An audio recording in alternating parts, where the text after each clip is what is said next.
नमस्कार साथियों, मेरे प्यारे बच्चों। तो आज रविवार का दिन है और सब बच्चे जो है जितना भी आपने सोमवार से लेके आज शनिवार तक पढ़ा है आज उसको रिवाइज कर लेना। और आज थोड़ा सा मैं दो महत्वपूर्ण टॉपिक आपके सामने कवरेज करूंगा जिसके लगभग 2 से 3 प्रश्न हमेशा आते हैं। तो आपको मैं आज गुणनखंड और गुणज में फर्क बताऊंगा जिससे कि आप उसमें कंफ्यूज ना हो। देखो, गुणनखंड गुणनखंड और एक तरफ होती है गुणज, गुणज गुणज, ये ध्यान रखना। मैं दोनों चीजों को सेपरेटली बताऊंगा। गुणनखंड को बेटा देखो, इसका नाम है अपवर्तक, अपवर्तक भी बोलते हैं, और गुणज को अपवर्त भी बोलते हैं। ठीक, गुणज का एक नाम और है बेटा, इसको बोलते हैं गुणांक। गुणज का गुणांक भी बोलते हैं गुणनखंड। ठीक, हमने आपको बताया था कोई भी संख्या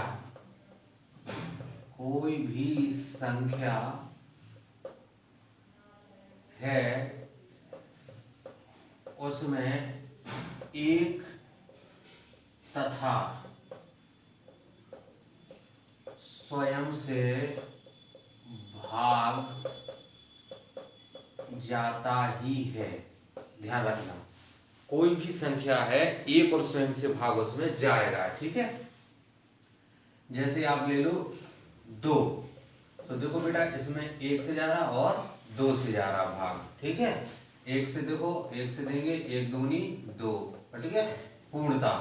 और इसमें स्वयं यानी स्वयं क्या है 2 से 2 में देंगे तो 2 एकम 2।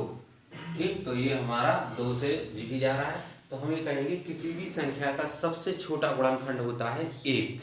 ध्यान रखना, सबसे छोटा गुणनखंड क्या होता है 1। ठीक, और कोई भी संख्या जो हमें दी है उसमें किन किन संख्याओं से पूर्णतः भाग जा रहा है वो उसके क्या कहलाती है, गुणनखंड कहलाती है। जैसे हम कहें 3 के गुणनखंड, 3 के गुणनखंड क्या हो जाएंगे 1 और 3, क्योंकि इसमें 1 और 3 से जा रहा।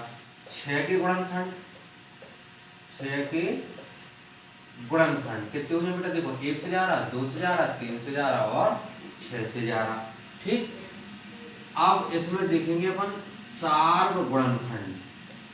गुणनखंड, सार्वगुणनखंड का मतलब होता है बेटा कॉमन, इसमें भी हो, 3 के गुणनखंड में भी आए हो और 6 के गुणनखंड में भी आए हो। तो देखो 3 के और 6 के में देखो 1 आया है और 3 आए हैं, तो 1, 3 ये हमारे क्या हो गए सार्वगुणनखंड। सब जगह हैं, 3 में भी है और 6 में भी है। इस सार्वगुणनखंड को हम मैंने आपको बताया कि समअपवर्तक, समअपवर्तक या समापवर्तक, समापवर्तक भी कहते हैं। बताया था कि दोनों में कॉमन, देखो यहाँ सार्वगुणनखंड यानी सार्वगुणनखंड का मतलब जो गुणनखंड 3 के में भी है 6 के में भी है। तो गुणनखंड को मैंने क्या बताया, अपवर्तक भी कहते हैं। तो ये क्या हो जाएगा समअपवर्तक, सम माने इसमें भी और इसमें भी, तो समअपवर्तक क्या होगा 1 और 3। अब देखो जिस समअपवर्तक होगा यानी वो 3 के गुणनखंड में भी है और 6 के में भी है। अब इनमें हम देखेंगे इनमें सबसे बड़ा कौन है, तो वो सबसे बड़े के लिए क्या कहते हैं महत्तम और समापवर्तक। यानी इन तीनों में सबसे बड़ा कौन है 3, तो ये इसका महत्तम से हो गया मां और समापवर्तक से हो गया सा, तो ये मासा हो गया 3। ठीक, ये हमारा मासा कहलाता है। तो मासा क्या होता है, किसी भी जो संख्या दी है उसका वो क्या होता है सबसे बड़ा क्या होता है गुणनखंड होता है। देखो आपके सामने किया ना, तो इस तरीके से आप कंसेप्ट को समझा करें कि मासा क्या होता है। पहले तो हमें उस चीज को समझना है कि मासा होता क्या है, फिर उसके हमें वो समझना है अपवर्तक क्या होते हैं। एक चीज ध्यान रखिएगा कि सबसे छोटा जो है किसी भी संख्या का अपवर्तक या गुणनखंड होता है 1। ठीक है, ध्यान रखना, ये छोटा उसका 1 होता है अपवर्तक। अब मासा में मैंने आपको उसको बताया था, निकालने की विधियां भी बताई थी, भाग विधि से बताया था कि अंतिम भाजक जो होता है वो हमारा क्या कहलाता है? मासा कहलाता है। ठीक, तो गुणनखंड, तो गुणनखंड आपका क्लियर है। कोई भी संख्या दी है हमें उसके गुणनखंड। अब गुणनखंड में भी देखो, अब आपको मैंने बताया था कि अभाज्य संख्या बताया था, तो अभाज्य संख्या से मैं आज बताऊंगा आपको अभाज्य गुणनखंड। अभाज्य संख्या वो होती है जिसके केवल दो गुणनखंड होती है, यानी एक और स्वयं के अलावा किसी से भाग ना जाए। जैसे 10 है, अब 10 के हमें क्या करना है? अभाज्य गुणनखंड ज्ञात करने हैं। देखो पहले तो हम 10 के गुणनखंड ज्ञात करें। 10 के गुणनखंड, अभी इसमें मैं भाज्य अभाज्य 10 गुणनखंड, यानी 10 में किस किस से भाग जा रहा है? 1 से जा रहा, 2 से जा रहा और 5 से जा रहा और 10 से जा रहा। ठीक, अगर प्रश्न ऐसे आता है कि 10 के अभाज्य गुणनखंड लिखो, और ऐसे ही प्रश्न आएगा 10 के अभाज्य गुणनखंड लिखो, 10 के अभाज्य गुणनखंड लिखो। ठीक है, तो 10 के अभाज्य गुणनखंड क्या हो जाएंगे? देखो आपको लासा करना बताया था मैंने, इस तरीके से करिए, 2 पंचे 10। ठीक, 2 से जाएगा, अब फिर कितने से जाएगा? 5 से, 5 एकम 5। तो देखो जब अपन लासा लिखते तो क्या हो जाएगा? 2 गुणे 5। तो यही 10 के अभाज्य गुणनखंड हो जाएंगे 2 गुणे 5। विकल्प में देखो ऐसे भी दिए रहेंगे कि 10 के अभाज्य गुणनखंड क्या क्या है। जैसे मान लो जी पहले ऐसे भी लिखे रहेंगे कि 1 गुणे 10, 10 गुणे 1। तो इसमें देखो 10 एकम 10 ये भी हो रहा है, 10 एकम 10, लेकिन ये भाज्य है, हमें चाहिए क्या है? अभाज्य। तो 10 के अभाज्य गुणनखंड होगा 2 गुणे 5। इसके बाद चलते हैं गुणा। जैसे मैंने आपको बताया था कि यहाँ लिखो 3 के अपवर्ग, 3 के अपवर्ग क्या हो जाएंगे बेटा? अपवर्ग मैंने आपको क्या बताया था? अपवर्ग मीन्स होता है पहाड़ा, शुद्ध में पहाड़े पढ़ने सीखे हैं। तो 3, 6, 9, 12, 3, 5, 15, 3, 6, 18, 3, 7, 21, 3, 8, 24, 3, 27, 30, 29, 33, 36, 39, 42, 45, 48, 51 ऐसे होते जाएंगे। ठीक, इनको हमें एक चीज ध्यान रखना है, अपवर्ग और गुणन। देखो प्रश्न कैसे आता है, इसमें आएगा 3 के प्रथम, 3 के प्रथम 3 गुणजों का योग है। 3 के प्रथम 3 गुणजों का, प्रथम मैंने बताया था शुरू के, तो 3 के प्रथम 3, तो 3 के शुरू के देखो 1, 2, 3, यानी 3 एकम 3, 3 दूनी 6, 3 त्रिका 9, शुरू के गुणजों का क्या है? योग। योग मतलब जोड़, 9, 6, 15, 3, 18, ये हमारा योग है। अब इसमें एक चीज आती है, देखो गुणांक, गुणजों को गुणांक भी बोलते हैं। गुणांक, गुणांक में मैंने बताया था, देखो संधि में जैसे गुण प्लस अंक, गुण प्लस अंक, यानी जिस अंक का गुणा में प्रयोग हुआ है। तो गुणांक देखो, यानी हम ये कहेंगे, इसको ऐसे समझ लो कि किसी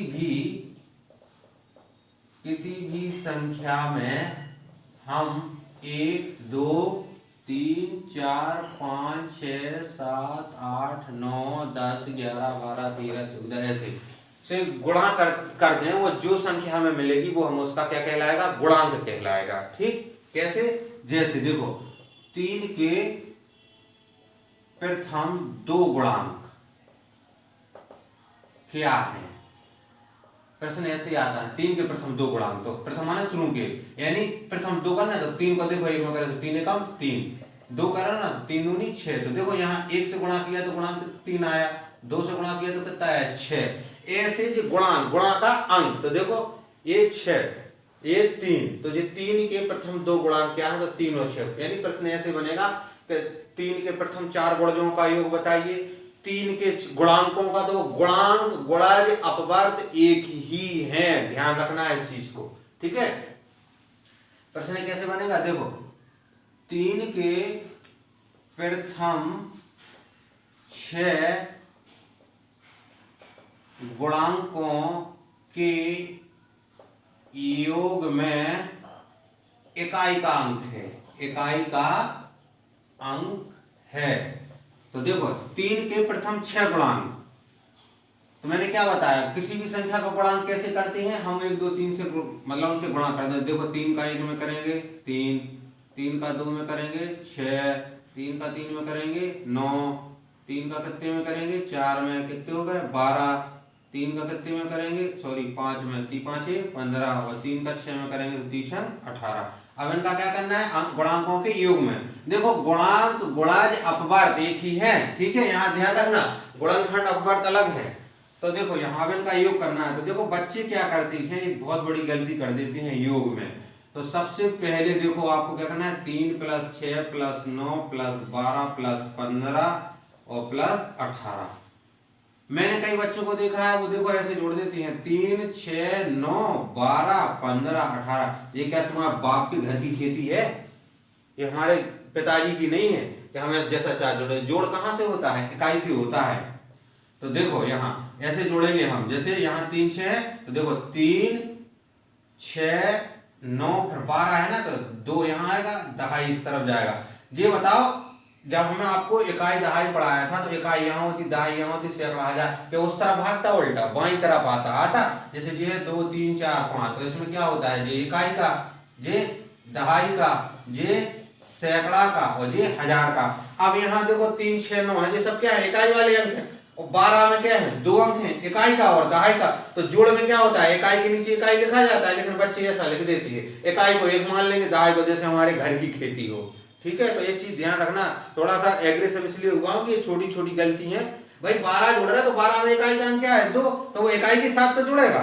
आपने ऐसा लिख दिया, 2 को उस तरफ कर दिया तो पूरा गड़बड़ हो गया। 12 12 के बाद 15, 15 के बाद 18, इसको जोड़ देंगे। अब देखो 6 और 3 9 9 18 2 20 और 5 25 और 8 33, 33 की 3 हासिल की 3, तो 3 और 3 3 1 2 3 और 3 6 63 हो गया।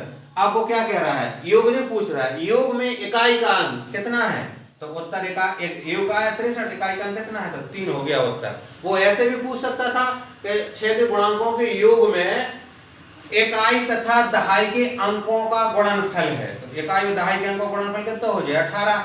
वो ऐसे भी पूछ सकता था कि 6 के गुणांकों के योग में दहाई तथा इकाई का अंतर, तो 6 में से 3 गए तो कितने बचते, 6 में से 3 गए 3 बचे। ऐसे भी पूछ सकता था कि 6 मतलब 3 के प्रथम 6 गुणांकों के योग में इकाई तथा दहाई का अंतर, देखो ऐसे भी पूछ सकता था, इकाई दहाई के अंकों का अंतर। ये ध्यान रखना, नहीं है बाबा बन जाओगे। इसमें पूछ क्या रहा है, वो ऐसे ऐसे समझ लो, क्या कि अगर प्रश्न ये आया, जैसे ये प्रश्न है कि 3 के प्रथम 6 गुणांकों, 6 गुणांकों के योग में, क्या लोक लोक कर देना, बुंदेलखंड के आदमी ज्यादा, इस चीज को ध्यान रखना। बुंदेलखंड का वो छोटे बच्चे उन्हें अगर फूल जाते कि यार हमारा सवाल हो गया। सवाल को नवोदय में एक ध्यान रखना, कहीं भी मोड़ देते हैं किसी भी, 6 गुणांकों के योग में इकाई तथा दहाई का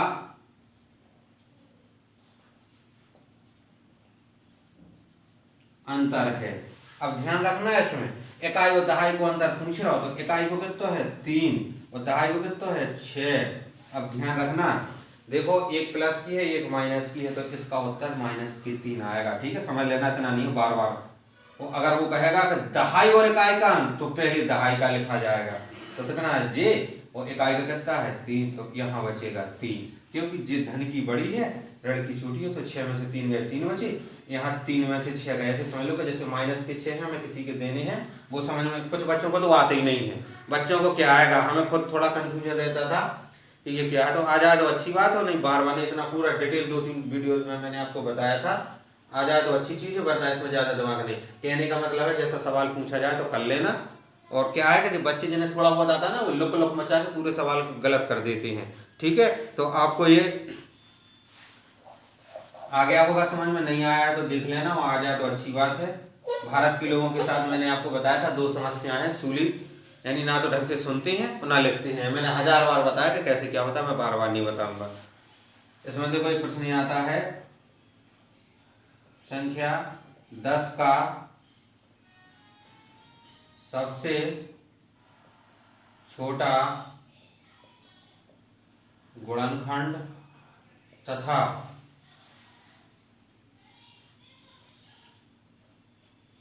सबसे छोटा गुणनखंड, एक सवाल आता है क्या होता है, सबसे छोटा गुणनखंड तथा सबसे छोटा गुणांक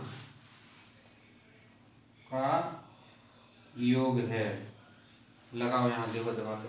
संख्या 10 का सबसे छोटा गुणनखंड और सबसे छोटा गुणांक, इसमें आपका क्या करना है, योग। तो देखो बच्चे यहीं गड़बड़ हो जाती है, ध्यान से सुनो। संख्या 10 का सबसे छोटा गुणनखंड तथा सबसे छोटा गुणांक का योग है।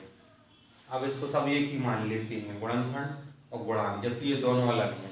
गुणनखंड क्या है, अपवर्तक। गुणनखंड क्या है आपका, अपवर्तक। और गुणांक क्या है आपका, गुणज। तो देखो संख्या 10 का सबसे छोटा गुणनखंड, सबसे छोटा गुणनखंड क्या होगा 10 का, क्या होगा 10 के गुणनखंड क्या होती है, 10 में किस किस से भाग जा रहा है, 1 से, 2 से, 5 से, 10 से जा रहा। तो 10 का सबसे छोटा गुणनखंड क्या हो गया, 1 हो गया, तथा सबसे छोटा गुणांक, अब 10 के गुणज या लिख लो गुणांक कितने होंगे, 10, 20, 30, 40, 50, 60, 70, 80 ऐसे होंगे ना। अब सवाल हमारा क्या कह रहा है, देखो संख्या 10 का सबसे छोटा गुणनखंड तथा सबसे छोटा गुणांक, यानी सबसे छोटा गुणनखंड क्या हो गया, 1। गुणनखंड तो वही होता है, गुणनखंड का हमने बताया कि जिन जिन संख्याओं से भाग जाता है, ठीक है। और सबसे छोटा गुणांक यानी गुणज, जैसे 10 के गुणज लिखते हैं तो कहाँ से शुरू करते हैं, 10 से करते हैं, 10 की प्रथम, जैसे 10, 20, 30। तो सबसे छोटा गुणांक, गुणांक कितना है इसका, 10। सबसे छोटा गुणांक, गुणांक क्या है, देखो बताया था, गुणज या अपवर्ग, तो कितना है 10। इनका क्या करना है, योग करना है। तो देखो 10 + 1 कितना हो जाएगा, 11 हो जाएगा। अगर अंतर का कहेगा तो 10 में से कितना घटा देंगे, 1, कितना बचेगा, 9। गुणा का कहेगा 10 × 10, ऐसे सवाल आते हैं, ठीक है बच्चों। तो आज थोड़ा सा आपका ये गुणनखंड, गुणांक और गुणज में जो है थोड़ा सा अंतर आपको अलग करना था। अगर आपको समझ में आ गया हो तो बेटा वीडियो को लाइक करना, चैनल को सब्सक्राइब करना और ज़्यादा से ज़्यादा इस वीडियो को शेयर कर देना, जिससे ये जो आपको कन्फ्यूजन की स्थिति है ये बिल्कुल फिक्स है बेटा। 4 से 5 सवाल आते हैं गुणनखंड के, गुणांक के, ये सीधे सीधे नहीं आएंगे कि लासा निकालो मासा, उसी के आधार पे आएंगे। तो ये दोनों चीज़ें मैंने अंतर करके बता दी हैं, गुणनखंड वाले कैसे करने हैं, गुणांक वाले कैसे करने हैं, ठीक है बेटा। आप सबको वीडियो अगर अच्छी लगी है तो वीडियो को देखना। वीडियो को देखने के लिए आप सभी का बहुत बहुत धन्यवाद।